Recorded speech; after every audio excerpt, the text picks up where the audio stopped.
The moment to talk about scams is now. I really want to make the statement that right now, every one of us, no matter the education, the level of intelligence, even the self-esteem, it doesn't matter all of these things because it's so easy to fall for such a to be a victim of a scam. I always advise people that they follow is pause.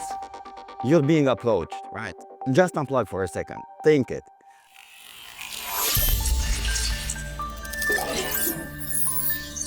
All right, welcome back. This is Berte with Bitdefender. Back to another episode of our podcast. I have with me Razvan, Laura, and Bob, and we're going to be talking about cyber fraud today. So I'm going to let my colleagues introduce themselves. I'm going to start with Laura. Hello, everyone. My name is Laura. I'm a product marketing manager, and I'm excited to talk with my colleagues here and with everyone listening to us today. My name is Bob, Director of Threat Research and Reporting at Bitdefender. Let's talk about scams. My name is Razvan. I am the Director of Innovation here at Bitdefender. Looking forward to tackle this interesting topic. A great panel. So if you don't mind, what is cyber fraud? It is a very lucrative business for others and a very hot topic for cybersecurity companies.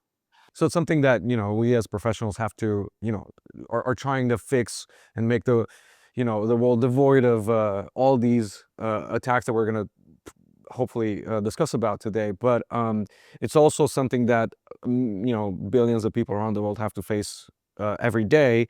And that they don't have the tools, the education to fence off. So I'm hoping to learn more about these things from you today and understand what can be done, because ultimately I am on the other end of fraud, right? I could be attacked and scammed in so many ways. So of course there's many such types of scams and fraud. So what is the main focus? What's the bigger thing that we focus on today?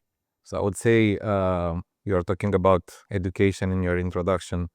That is one of the key pillars of tackling this issue, because it can happen to anyone. There are different kinds of scams and different levels of scams, and malicious actors are targeting even novices or literate people in cybersecurity. So there is no one safe, let's say. I'm thinking, can you enumerate a few types of these of scams and types of fraud that you're seeing, that we're seeing, and they're common over the last year or so I could just get a better picture of what people are facing out there? I'm gonna take a stab at it. It's such a vast topic. There's no let's say nomenclature yet. Like we haven't finished clustering stuff yet.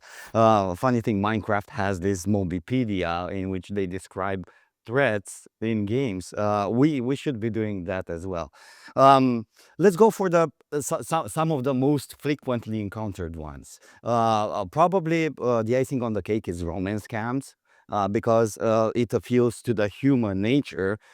People naturally fall in love, especially with mysterious people that impersonate folk that do good in life.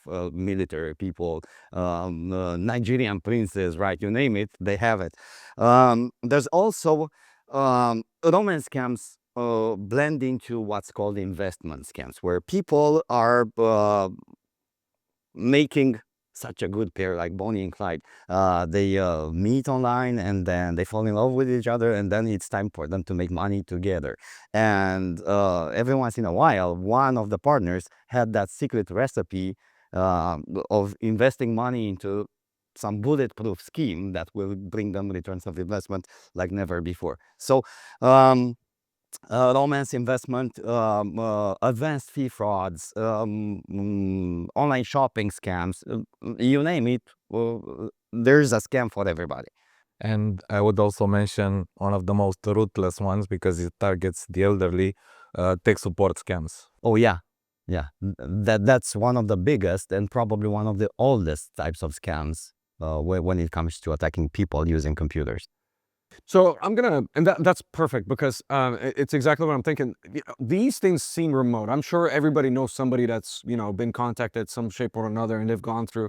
But I don't know that I can ask anybody out of my friends, or like, how do you tackle this? What's the first thing you do when you suspect, or how do you even start like protecting, like staying safe out there? Of course, that starts with education. we were talking about this earlier, that in some parts of the world, even though the prevalence is potentially, I would say, and you're the experts here, you have the data, but like even if the number of attacks are similar across the board around the world, some parts of the world are doing better in education publicly than others. And I'd like to discuss about that as well and understand why they're making those steps and not in other parts either. So, okay, that's a varied topic. There's a lot of these potential attacks out there. Give me a 3-step rule to stay safe here. Don't answer your phone. Never. Like probably one of the most effective ways of staying on top of frauds is to never give in. Um, you will be approached by a lot of people under various pretexts. Some of them are official, some of them are maybe family-related issues. Some of them seem to be good investment opportunities that you will probably miss if you're not acting quickly. So one of the things that I always advise people that they follow is pause. You're being approached, right? Just unplug for a second. Think it. Cyber criminals have this way of Creating forcing you into creating emergencies, forcing you into acting now, whether it's an investment opportunity or whether they come under official pretext, like somebody is actively siphoning money out of a credit card. Just stop and think. The second piece of advice that I would have is to contact somebody who's knowledgeable within your close friends list. If you have a person that's connected to what happens in this technical landscape, pause for a second, call them, validate what's going on with them, and probably they will be able to tell you that this is one of the scams that are running at a specific time. So most of these potential attacks are, through social media, text, WhatsApp, all these platforms, right? So I assume, somebody's going to get a text of sorts, and what you're recommending is somebody just pause for a minute and call somebody, hey, I got this, it just doesn't seem right. What should I do? Is that what you're kind of alluding to? It's very difficult for people to act normally when they receive a phone call in the middle of the night, and at the other end of the call is your son or your daughter telling you that they've been involved in an accident and they need money urgently because it's their life at risk, right? This is the kind of attack that is difficult to defend initially because it appeals to what you are as a human being, right? You put your kids' safety in front of everything else. But if you just pause for a second and you're like, oh, let me call you back, right? What could go wrong? You hang up, you call your kid back, and you'll probably hear, oh, mom, it's 2 a.m. Why are you calling that late, right? And that's the end. I think, the first thing that our AI models, for example, detect when they analyze a scam is the sense of urgency. That is one of the main giveaways that something is fishy and you should stop, take a step back, and investigate further. And here's where we delve into the third piece of advice: use technology to protect you, right? So what's the reaction, what's the average human reaction to these things, and why do these affect so many people, or why do people fall so easily? What's going through their minds? What's the psychology behind it, Laura? It's funny enough because our brains, I don't think it's a fact that many people understand, and I think they should. Our brains are wired to take information that sounds logic as true. So for example, maybe the easiest example, if I receive an email from my bank stating that, hey, we just updated your data. If this wasn't you trying to do that, click on the link and update your password. When you read that, our minds, the first thing our mind does is thinking that it's true, and only then we need to stop and think, oh, wait a second, I need to check the logo, I need to see whether I have some urgent tactics going on, whether the link, I need to hover over the link to see whether it's real or not. But it is okay to, and I think it's really important for people to understand that we are primed to take scans true in a way. I would imagine, like, of course, like, and we know this to be a fact. Of course, this is organized, and these people have experience, and they're using the best tactics and tools available to know how to create the sense of urgency, how to, and activate. They've tried and tested potentially every possible scenario to see where people react and so on and so forth. So this is not an obvious no-brainer. So when these groups start an attack, they're putting their best foot forward. They know they have the best game on, so they're just waiting for prey, and it's a numbers game from And there. to some extent, the new scammers are living on the shoulders of giants. They haven't invented scamming, they're just perfecting the tactics that we used to work before, and probably bringing them into the modern perspective, where they have the newest tools, the great access to personal information that's already out there in the wild. When I heard Laura, it crossed my mind that probably we're at a point in using technology where we're doing that on autopilot, like driving a car. You're not paying actual attention to traffic signs or to the road itself. You're just doing something on autopilot, automated reflexes that you have always done. That's how we consume media now. We're opening email, but we don't have that routine of clicking, inspecting, looking at the HTML source code to see where people are linking information from. Who checks the email, right? The And email address that there's comes no time. We are bombarded with exactly. hundreds of messages each day on each channel. So one of them statistically is going to be scam or spam if you're lucky. I promise you that even though we know, because it's what we do every day, right? I'm sure, like, people who are not in the space don't fully know what's being done about it. So I know that you've been going around the world with multiple organizations trying to work to fix this problem at a deeper level. You have all this information about what's being done at large scale, with the what so maybe you can share some of those things. I'm really trying to understand the scale and the scope and how much of a cat and mouse this game is and has been for so many years. Well, over the last year, we have been involved with the Global Anti-Scam Alliance as a foundation member. And I think the key word here is collaboration. So governments and cybersecurity companies and financial institutions need to work together in order to identify the latest threats and share data. I think that's the main action that's being put into place. Governments are scared, and they're trying to put some responsibility also in the private sector and help educate the users. So we're seeing a huge trend in banks that are increasing their communication towards customers, trying to help a little bit with the education part. And also we are seeing a high trend of actually adding some friction into the communication flows, so it's easier for them to take the step back and wait a little bit until they get involved in a certain scam. I mean, just because they've used in the past, I'd imagine like scammers are going to just use education, communication as another means to yes. to But get in the end, it all comes down to layered defenses, right? Like everything that we do in cybersecurity, you have the education shell, which should be the first line of defense. People need to know that there's scammers out there trying to con them into getting access to the banking account, or to otherwise part people with their money. There's also the cooperation aspect, in which we as an industry work together with the larger distributors of media to make sure that we identify emerging content that's promoting scams and taking it offline as soon as possible.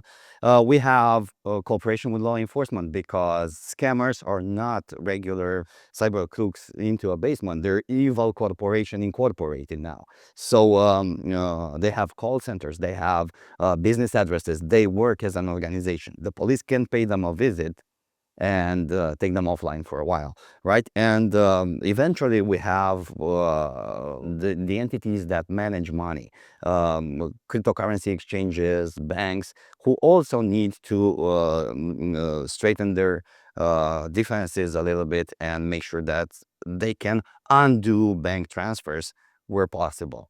One thing that I noticed in the past few months is that fewer and fewer banks, for instance, accept instant payments at this point, just because they need to make sure that everything that you're transferring out of your account stays a little bit into the escrow account before they clear the payment. Otherwise, probably there's a cyber criminal who already has access to your bank account and will siphon money out of it. Yeah, and that's actually why the banks right now, if you go and you want to make any sort of transaction that's, you know, a sizable amount that's not normal, something out of your pocket, they'll be like, are you sure you need to do this? Or like, do you want to tell us something? And you'll think they're just trying to be you know, disingenuous and trying to look into your life, but what they're actually asking is somebody making you do you this? really know who you're Yes. sending Yeah. money to? Yeah, and it's kind of a crazy thing. Time to be in that the bank would ask you this, and it's just, you know, it made me feel uncomfortable when I was in the situation. Like, what do you mean? Yeah. But then I understand the scope and severity of this all, where they really have to ask people, like, is there somebody Yeah. like outside forcing you to do this, or like, did you get a call that's urgent and you need?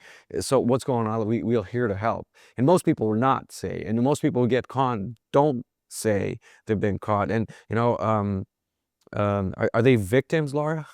No, I mean, they are victims, but it's not their fault. I really wanna make the statement that right now, every one of us, no matter the education, the level of intelligence, even the self-esteem, it doesn't matter, all of these things, because it's so easy to fall for such a to be a victim of a scam. Let's not say anymore that that we fell for a scam. We were targeted by a scam. So what we're saying, what you're saying is, you know, I feel that. What Yes. you're saying is, this is, but one of those particularly that has a connotation of shame potentially Yes, on definitely. the people that are affected, and they potentially they won't seek help Help. from Help. family and friends because they would feel ashamed that they fell for it, and then that just makes it worse. So 70% of scams are unreported. And that has two reasons. One of them is shame, as you were saying. And the second one is that people don't know where to go. That's, you know, another educational layer. But the truth is the impact is much larger than we're seeing in stats. So we know that according to estimates last year, losses to scams surpassed $1 trillion. Okay, but And now multiply it So- by 3 and Exactly. see Yes. the exactly projected extent of the scam. yeah. that's So if incredible. fraud were a company, they would easily be in the Forbes 500 top 30. And it's I difficult. guess that if fraud was a country, it would be like what? The third largest or Yeah, something yeah, like that. yeah. It's so lucrative because you have the emotional aspect. Even if banks get alerted, and there are multiple instances documented by in discussions we done with fraud responsibles at banks, where they contact the customers, but it's so involved in the scams that it looks at the bank as the bad guy. So Because they there's become nothing they really can invested. do. Yeah. And for example, with romance scams, I hear a lot of people and a lot of talks on social media about, oh, but how could you fall for such a thing? The thing is that in a romance scam, the person that's targeting the victim, basically, they're so invested in that person, in that victim's life, and they're talking every day, and they're sharing fears and life dreams, and they become an integral part of the routine and the day-to-day life of the person. And only when they gain the trust, they fully gain the trust, and they maybe come in a relationship, only then they dare to ask money, when it's somehow, unfortunately, maybe too late, because they're so close. Invested so Yes. much. Yeah, they're so close to this person that How long they don't do even you know. think such a relationship goes on for? What's the average, or amount of time? Or because I assume it's multiple days. Personally, I read many different stories. It can take anywhere from days, weeks, months, years. It's incredible how much time Yes. and it seems like a very elaborate, very thorough. Yes. Can you imagine you could put all this investment. I'm looking from the other side, right? I'm the scammer and I'm speaking to this person. I'm trying to establish this report and I write the wrong thing 2 weeks in and I screwed the lead. But these people have a lot of time. really. I think I it's told incredible. you in the last podcast that we have been investigating specific attacks for journalists who are looking into cases, and grooming usually takes months. So for 6 months, you will be waking up just to text a scammer, "Hey, good morning, how are you? My day's bad without you. What have you been up to?" So at the end, when cyber criminals get what they are after, people are not only scammed out of the money, they're also emotionally broken because they're like, you know what, I can make more money, but I just lost my good friend. That's incredible. And I think it varies a lot also by age group. I mean, it can take a long time to prepare the scam, but the fallout is very, very quick. And I'm gonna go a little bit dark here on the topic, but it's totally related. When targeting teenagers, everything happens twice as fast. And I was looking at some very worrisome statistics on sextortion tactics targeting teenagers that end up in, unfortunately, in suicides. So they were seeing from the moment the teenager saw that his private information, photos were going to be exposed until he committed suicide. It can be a matter of hours. Loss of money is not the worst thing that can Yes. happen. In these situations, it's also money they request. Yes. And this is why I was talking about age groups. Most of the teenagers don't have enough money to pay when they're being extorted, and out of shame, they have no other way, and they do the most radical solutions. So going from greed to extreme tragedy, it is a topic that is going to evolve, and we're gonna continue to keep at it. Strategies are evolving.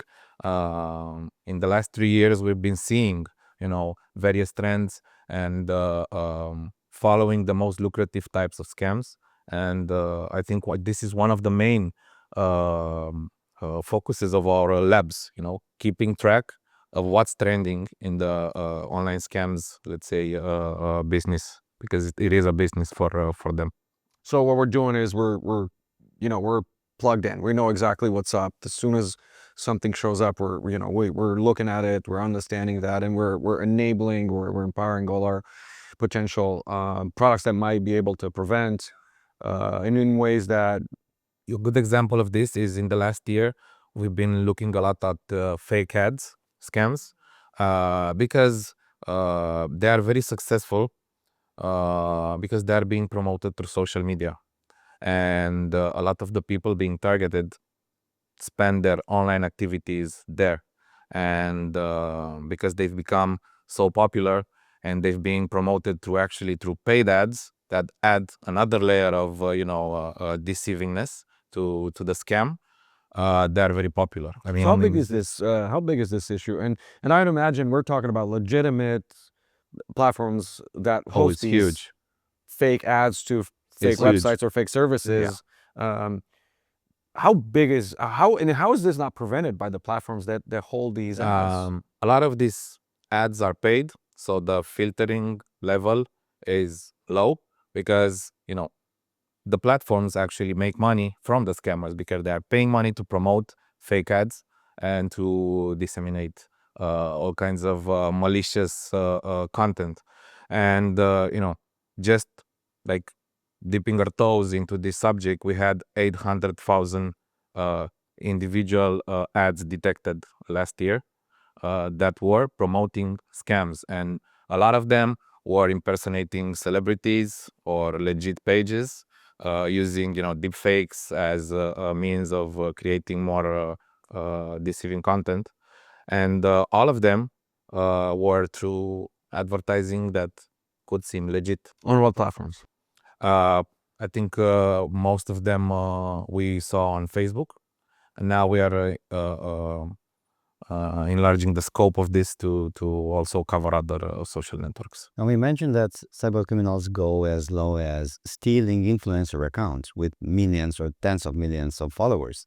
And they're replacing content with what look like live streams of notorious people, Elon Musk, Tim Cook, everybody advertising the same cryptocurrency that will be the Get rich fast. next great thing. And they are using these influencer accounts to reach out to a huge customer pool without spending $1 other than hacking into that accounts. So all of a sudden you're being exposed to content that you're already following, and that adds a huge layer of legitimacy to a scam. It's people that you know, it's people that you follow, it's high-profile organizations or Figures of members of the authority as society. well. Yeah.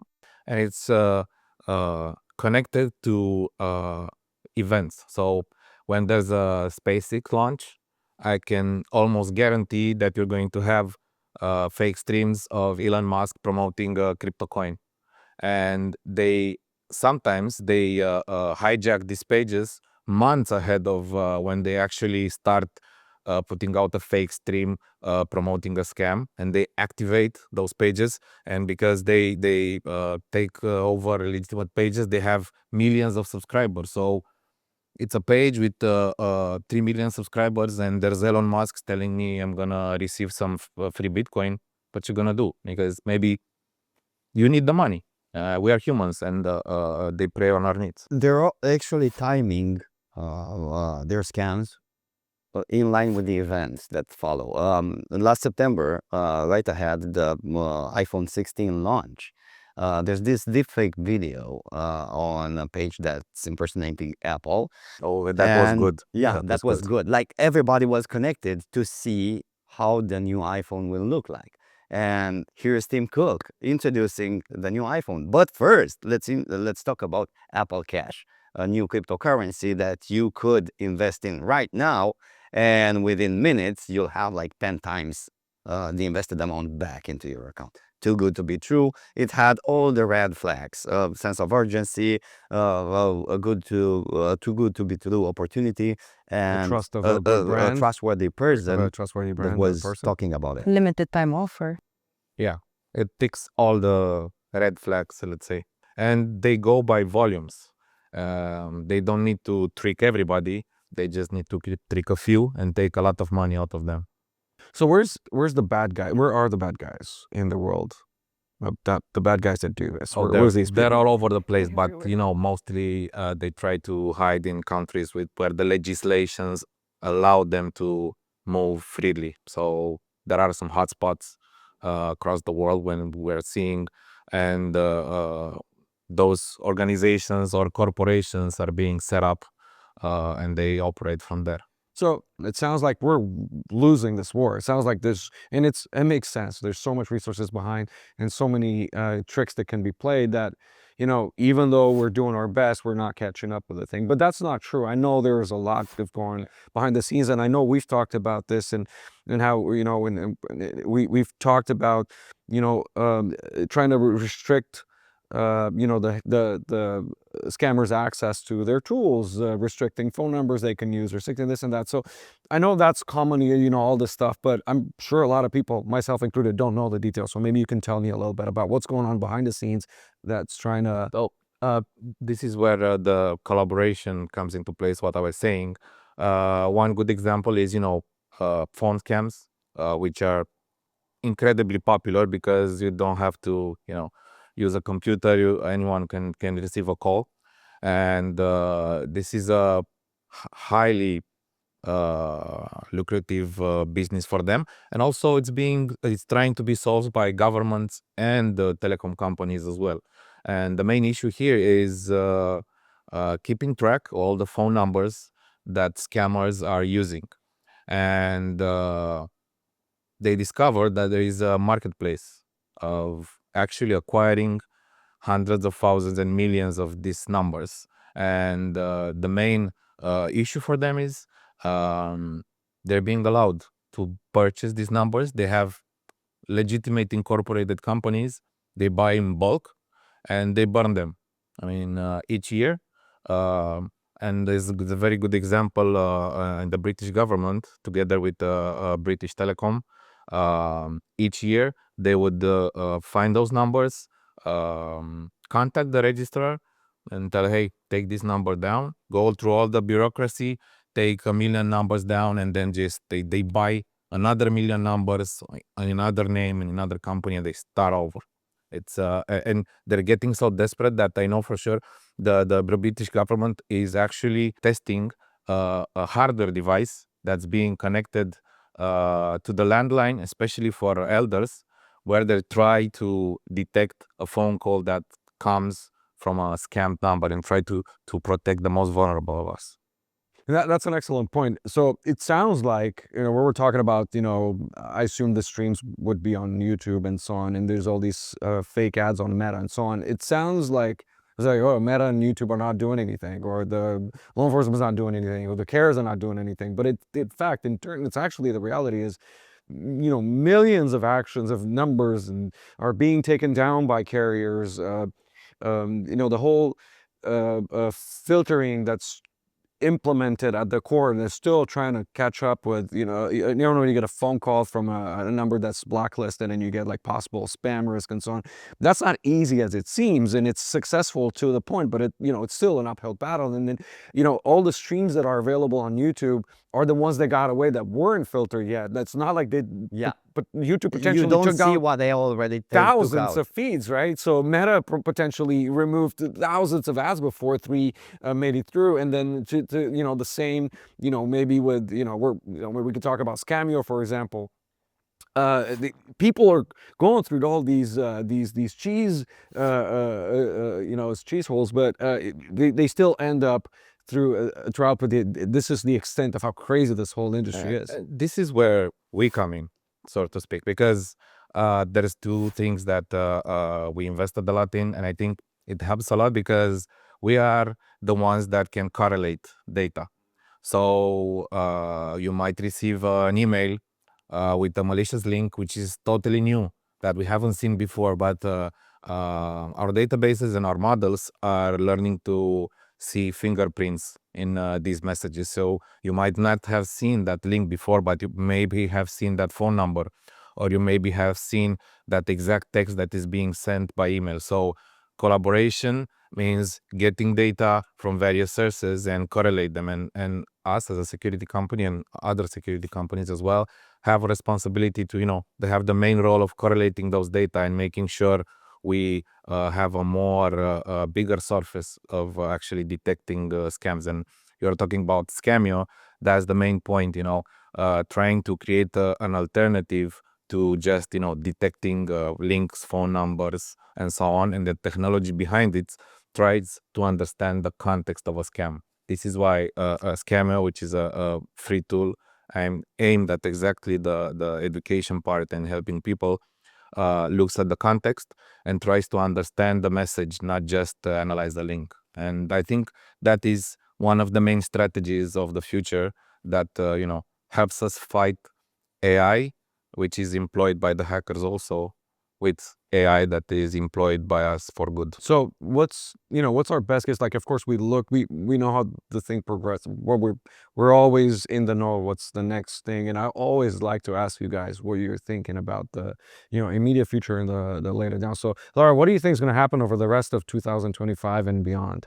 To be honest, I study a lot, for example, social media scams. I'm there a lot, and for me, I see maybe one in every 10 reels, short form videos.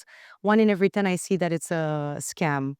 I see a lot of deep fakes, and I am worried that, for example, looking at social media, it's going to be more fake content than real content, which is going to be pretty difficult because for new content creators, it's going to be tough to gain access when all those videos that have great tactics, storytelling, and they advertise a great product, a miraculous product. It's really hard to make place there. Also, I see a lot of we haven't really talked about it, but when it comes to employment scams, also because COVID happened and the necessity of digitalizing a lot of jobs happened, I see a big increase in fake jobs up there as well, which are targeting normal people like students who just wanna start their career, or people who wanna make a transition. I see the need for us to be way more vigilant than we've ever been before, to be honest. And it's great, and I know I agree with you. And then being in cybersecurity, for me, it's kind of a second nature to think twice about some things. But I know it's a hard ask. No, yeah, It's it is a impossible hard to ask. demand this of people. People just want the problem gone. So, while I would appreciate everybody around me being cognizant and aware, that's not the reality. So, that is why we're making all these efforts to make it as simple as possible from behind the scenes. But, if you were to, and we talked about this, if we were to just say one thing, what is it that you think anybody should do, would do, other than close all communication that's going to keep them? Is there a tool we need to send them to, or is there a platform or something I mean, they can do? there's tools. I mean, Bitdefender alone has multiple tools, from the highest complex paid solution to free tools like Scamio and Link Checker and other tools. But I think the most useful tool that people should try and also, work on using it is critical thinking.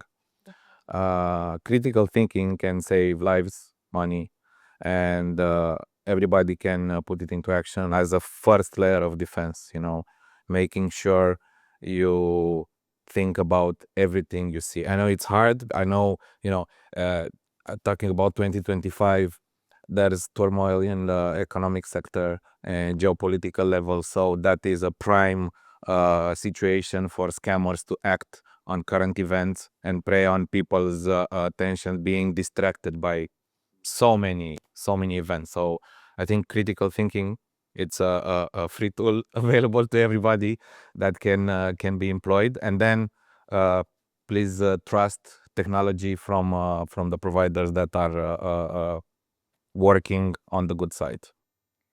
I think from a more holistic perspective, I would suggest embracing more digital minimalism, because the trend is to spend more and more time on our phones, online, connected. And it's important to connect, but it's important to understand what am I connecting to all the time.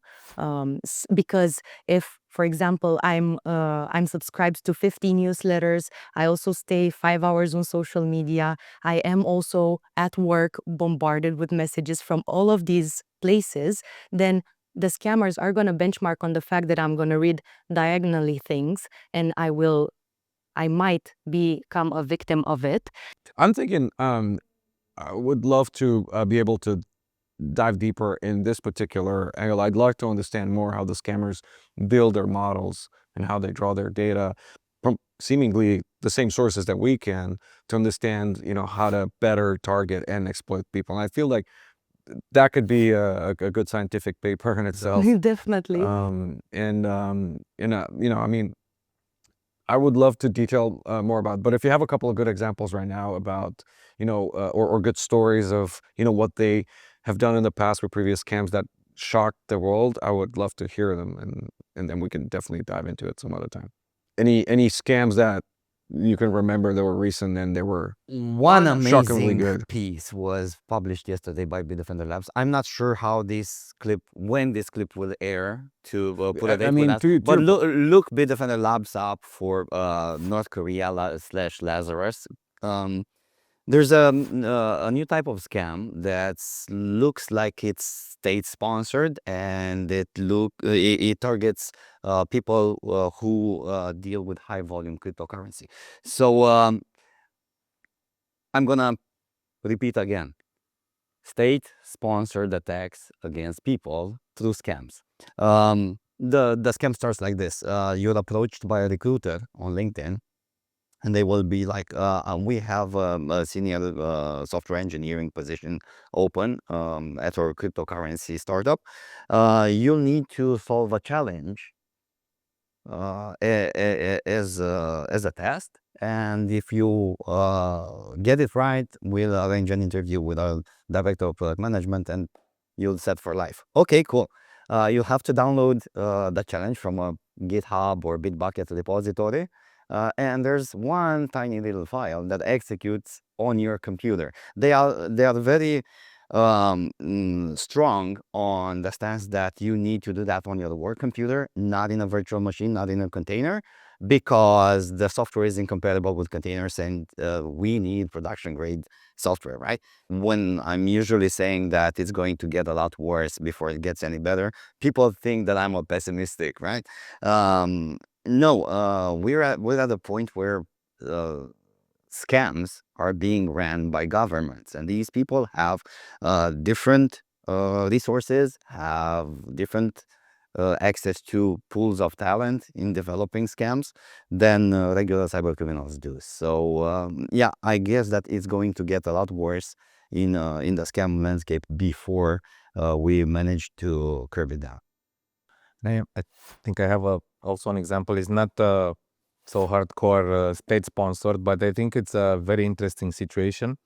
I was talking to the director of the anti-scam task force of Singapore, because they take scams seriously, and in Asia it's a huge problem. So Singapore has a task force in the government just for scams, and they have a lot of actions to take down scamming networks, and they monitor how the numbers are evolving in terms of losses to the victims. And they were having quite a good year in 2024. They were starting to see results, dropping numbers in terms of victims, in terms of money lost. And then Taylor Swift happened towards the middle of the year. Taylor Swift announced her Concert in Singapore, the Asian biggest, tour one of the biggest. and concert in Singapore. And then scammers shifted. They dropped every other topic that was hot right there, crypto, investment, everything. They dropped everything. And most of the networks focused on Taylor Swift tickets to the concerts. Short stories, the numbers went up totally. So So it wasn't Taylor selling a no, million tickets. it wasn't Taylor selling. There were scammers, and they learned something. And now that task force has people monitoring current events and trying to anticipate where the scammers focusing is going to shift. And that's a practice we also do at Bitdefender. It's a great example. Yeah. So I love the positivity and the fact that to learn that there's steps that can be taken. I'm obviously just like any other type of cybersecurity risk. There's always somebody who's more motivated and more trained in the background that would love to exploit. And I hope that by talking about these things, like, we managed to shed a little bit of light to what's really going on behind the scenes. So before we wrap up, I'd like to give you an opportunity to quip about something of interest you can think of on the subject. I would like to say again that I really hope that this year is the year we stop blaming victims for falling for scams, and we say from now on that they have been targeted by scams. I think not blaming victims gets really tied to actually talk with our friends, talk with our family. If you see that they don't have enough knowledge or they are ashamed to tackle this subject, it's totally normal to discuss the thing. I personally, each time I I receive a scam campaign, which is obviously huge, I always share with my family and friends, hey, watch out. That's one step you can take and help. That is really important, and it's also really important to keep connected to the people that you love around you, because they might be going through something, but they are too ashamed to talk about it. So it's important, for example, because we talk a lot about elder scams, but sometimes elder romance scams, but sometimes that scammer talks more to the elder person than they talk to their sons and daughters. So it's really important to continue to open up the conversation more. It's important to try and feel the person around you when they're going through something, because there are signs, but when people go through something like this, they close up so much. It's really important to help them and guide them in this process. So a lot of your work focuses on reframing victim shaming. because we were talking a lot about education and the efforts Yes. that can be done to try to prevent things. And a lot of those efforts are potentially hampered by miscommunicating what's actually going on. So what's your focus here, and how are you reframing victim shaming in a way that's empowering potentially the people who are going through this? So it's a lot of content that we're trying to tackle, whether it's newsletters, video content, education in general, talking about it. A lot of my colleagues are going to conferences and to state out there that it's important to take this, to open up and stop shaming people targeted by scams. I mean, at the rate, and you have the numbers, at the rate that could be, a sizable population that has Definitely. been targeted and has been caught up in a potential scam or another. I mean, by this point, we're not talking people we've never met. We're talking it's everybody. So, what's the point where we normalize the fact that, it can happen, and we understand that, shaming people or being ashamed is not gonna help us go through with the potentially upcoming ones. It's not like we get scammed once and never happens Yes. again, right?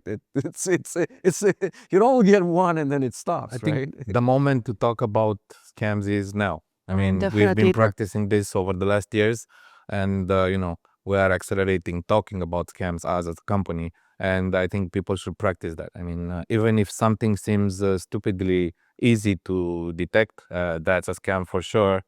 Just make sure others know that, and practice critical thinking.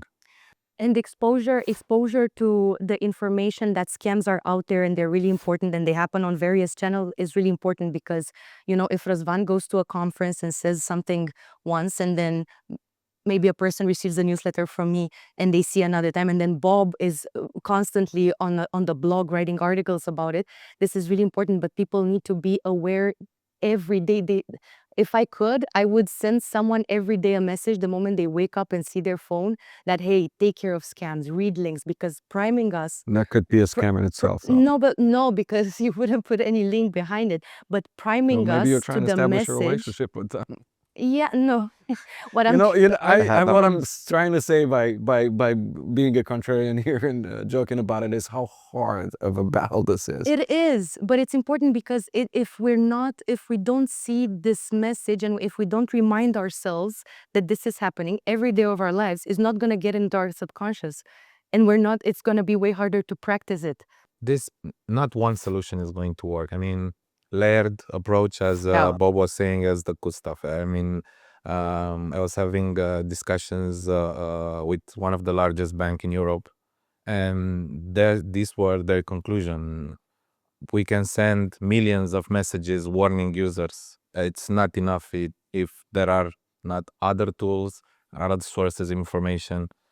Sending messages is just gonna desensitize people to this subject. So adding additional layers like tools, maybe being connected to the latest events. And speaking of layers, one thing that grinds my gears is that there's a lot of technology that's capable of fending off scams, contact attempts, illegal content being distributed, and so on.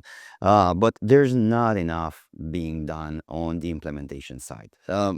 These What do you mean? these security solutions are only effective if I can deliver them to the potential victim, so they will actively protect them against getting in touch with the cyber criminal, or B, if they're implemented at, let's say, the gateways of cyber fraud, like social networks, for instance, like online marketplaces that are affected and by high volumes of scams, right? I'm sorry to say that, but it's not enough being done right now. There have been some very good attempts in the past at sifting scammers from legitimate content creators, for instance, and we had those validation check marks in front of the people's name, and that's now available for a small recurring subscription that's To anybody. nothing for cyber criminals, right? Right, They have made trust a matter of money. And that's probably one decision that needs to be revisited, because if we had anything, was the legitimacy of the accounts that we followed and trusted along the way. Now anybody can become a trusted voice in any kind of community just by paying the sum of money.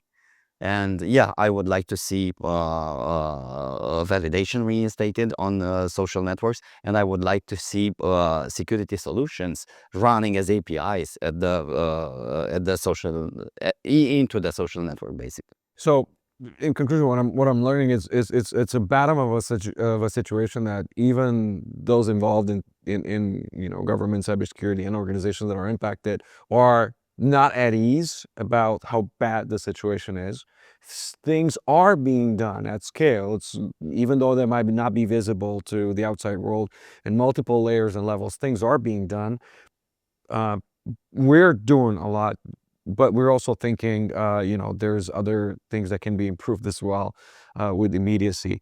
And I agree. No, it follows the same lines as we discussed before, partnerships, right? But if you have legal partnerships with law enforcement, if you have technological partnerships with social networks, if you have alliances with different manufacturers of equipment that scammers use to get in touch with us, mobile phones, routers, email gateways, and so on, that's how you become effective at fighting cybercrime at a scale, right? And of course, all of these need to be governed by some entity like local governments or the European Union or coalitions that will keep everybody in sync.